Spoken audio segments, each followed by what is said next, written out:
Hi! Today we're going to be talking about everything that I've thrifted in the last month. I've only gone to the thrift store twice in the last month, but I found a fair amount of goodies both times. The first time was in a very large city near me called Calgary. You may have heard of it. It was my first time going to this thrift store. It was like a Mennonite thrift store, and it had a whole lot of craft supplies for really cheap. And they have these sales where you reach into a bag and then you get like a further percentage off. So now I'll show you what I got. The first thing I got was this yardstick. It was $1. I got it for my sister. She's been asking for a yardstick, so when I saw this, I grabbed it right away. I have this exact same one in blue, which I got secondhand as a gift when I was a teenager. I think it's neat that it's the same as mine, and $1 is a very reasonable price for a yardstick. They had entire rolls of fabric there, and so I got this, which was what was left on a roll. I'm not sure what it is. I think it's some sort of cotton. It's very lightweight. This will probably be made into blouses. It was 35 cents a meter. I think there's like 2 meters here. It's perhaps a little sheer. I do think it's opaque enough to wear to work without a tank top underneath. I found this book, which is a pants fitting guide from Singer. If you saw my most recent video of everything that I made in spring,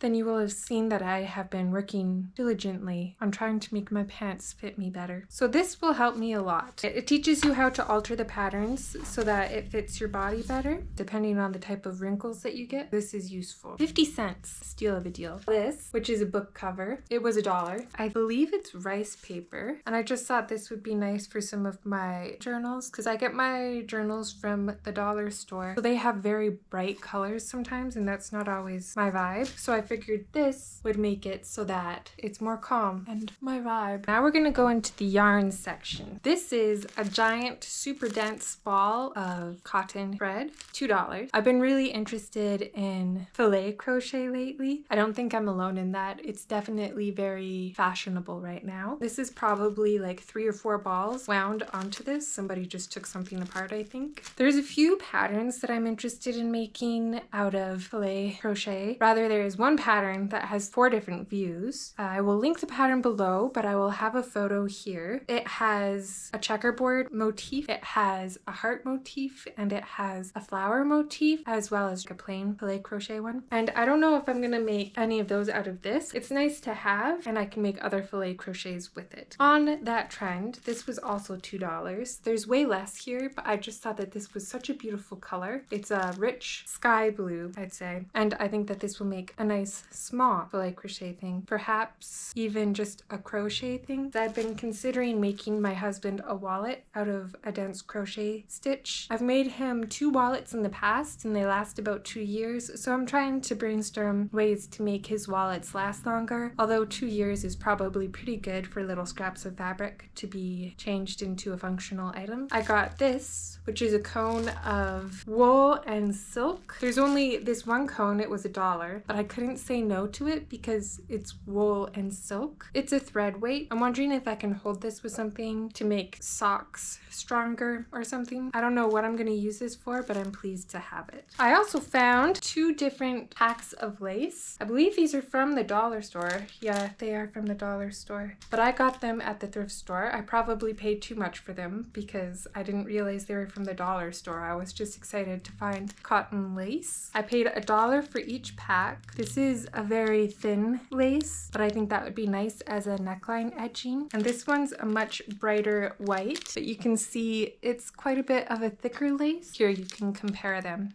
One's antique white and one's just a bright white. One's thin, one's thick. This one's the same both on the top and the bottom, whereas this one has picots down at the bottom. I am interested in trying insertion lace. I think that the thicker white lace will be really good for insertion lace. I don't have a pattern in mind or an idea in mind. I've just always really liked the idea of insertion lace. I think it's gorgeous. And recently So Liberated put out a video, I'll link it below, and it's all about insertion lace, and it's like an hour long. I haven't watched it, but I should, because I want to learn how to do insertion lace. And while I am on my blouse making kick, is the perfect time to try and learn new techniques, such as insertion lace. Next up, for $2, I got this Quilter's Grid fusible web with a printed grid. There's quite a bit here. Most likely I am going to use this for quilting, but not for quilt quilts, for quilted jackets or vests and stuff like that. This will be nice. It's nice to have the grid printed right on there. The last thing I got from this thrift store was a little leaf stamp. I have recently delved into fabric stamping for the purpose of labeling my clothing with my brand. I got a whole lot of letters from the thrift store previously, and after stamping some labels, I realized that that takes up way too much space for some of the smaller things I want to make. So I got this leaf stamp, and I'm hoping to find a bee stamp as well, and then I can stamp the bee with the leaf. I'm excited about this. That'll make my life a little easier. That's everything that I found at that thrift store, so we'll move on to what I thrifted today. First off, I'll show you this yarn. It was $4.25. This is the most expensive thing that I got. My sister recently bought me a pattern for this adorable knitted shrug. I'll have a photo here. I just want to disclaim quick that neither of us noticed that the designer was called White Fashion. We realized after she bought it that it was called White Fashion, which makes us both uncomfortable. I don't support bigotry. I want to make that very clear, but we weren't looking at the designer's name when we were looking at the pattern. We were looking at the pattern. I apologize for that. I'm not going to link it below because I'm not sure if it's a racial thing. I have looked at her page and it does look like she has mostly like white colored objects, but she does have some colored objects as well. So I don't know. I have this pattern and I want to use it. And I found this yarn, which is perhaps too thick for that pattern, but I also thought that it would be perfect. This is an acrylic mohair nylon cotton blend. It's a lovely light blue color. It has kind of variations in it, so there's chunks of white too, which I feel like is the cotton. It's very soft. It's not itchy at all. And I believe there's enough here to make what I want to make out of it. So I feel like for $4.25, that's a pretty good deal to make a lovely romantic looking shrug. Next up, I got 4 metal tooth zippers. As I've previously stated, I've been working on making my own trousers, and I like metal teeth for my trousers. 2 are YYK, and then 2 are a different brand, which I do not recognize. It looks kind of like a rainbow. 3 of these zippers are $1.50 and 1 is $1.25. They're all the same length. 3 are navy, 2 with gold teeth and 1 with bronze, and then 1 is brown with bronze teeth. So these will be used in making trousers. None of them are like those locking zippers that I guess you're supposed to use for trousers, but I've never had any problems with my fly falling down, so I'm not too worried about that. Next up, I found Fisker's rotary blades, and I bought them all, even though I don't typically use a rotary blade, just because the price was so good. These were all 50% off, and this one was $1.75. They were all $1.75, 88 cents each for 2 straight rotary blades. Just realizing now that it looks like this is for a paper cutter. I'm hoping this will work with the rotary blades that I have, but we'll see. Then there's a perforating rotary blade. I'm not sure if this is going to work for my purposes. I may have just wasted $2.50-ish. And then a scallop rotary blade. I hope that these work. As I stated previously, I have been making my own fabric labels. I use twill tape and I stamp it with this dye that is permanent and doesn't need to heat set. It just sets with time.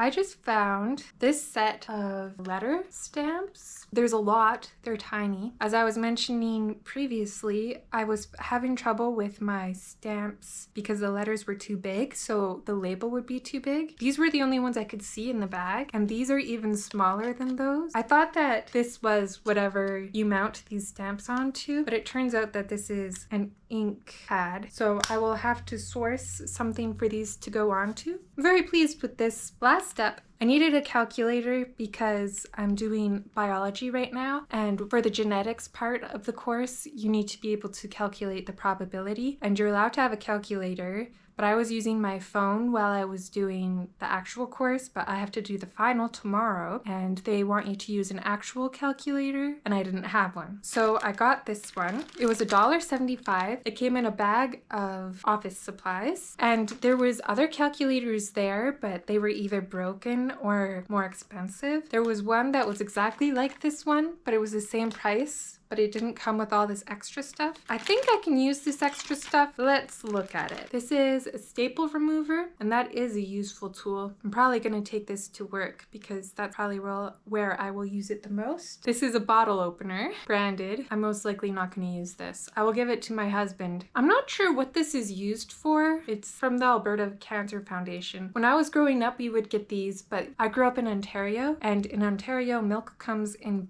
bags, and then you put it in a pitcher. The bag in a pitcher, and then you use something like this to cut off the corner of the bag and you pour it out of that pitcher. But in Alberta, they don't have milk in bags. So I don't know what this is used for, but I have it. The aforementioned calculator, and it comes with a little case. And look, it says right here $2.25, and I paid $1.75 for this and all this other stuff. It is maybe mostly junk, but I still feel like I got a deal. And that is everything that I thrifted in the last month and a half. I hope that you found that interesting and it encouraged you to look secondhand for your craft supplies and office supply needs. I am in the process of making a few videos. One is a make, do, and mend video where I will be mending various items in my house to make it last longer. And the other is a blouse series where I am making all of the patterns of blouses that I have out of fabrics I already have. At the end, there will be a comparison video talking about which blouses I like best and for which reasons. That's all I gotta say. I'll see you next time. Goodbye.